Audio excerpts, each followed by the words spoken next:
Hi, I'm Reid, Chief Pilot with Mid-Continent Instruments and Avionics and True Blue Power. Today we're going to be looking at how to do a software update on the MD302 SAM. And I have my buddy Nate here from Midwest Corporate Aviation to help out and witness how we do it.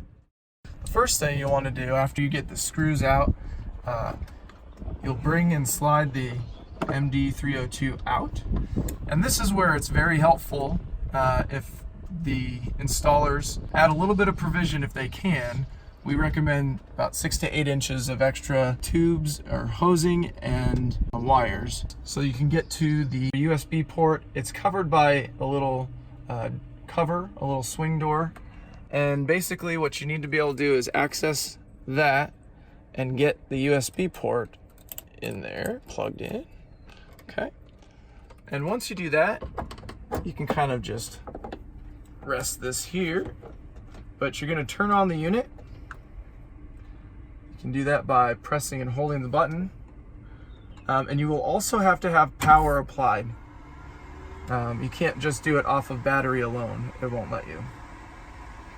So once you get into the configuration menu by pushing and holding that button, you can let go of it once you see the splash screen.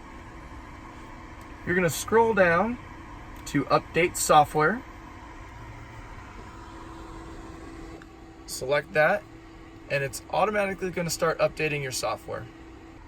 You'll want to load the software from our website, flysam.com, and there's a software update tab. And once you do that, you'll put it on a clean jump drive. Make sure it's 32 formatted. As the software updating bar grows, two things you can note. If it only makes it about 1/3 of the way, it is a USB issue.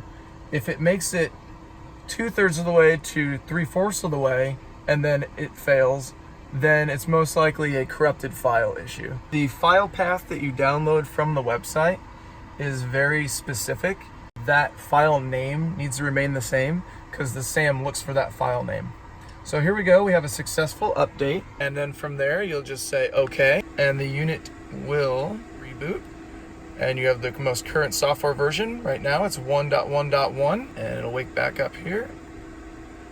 Perfect. Make sure you get your jump drive, close up the little swing door, tighten that screw, and the unit can be installed back in the panel.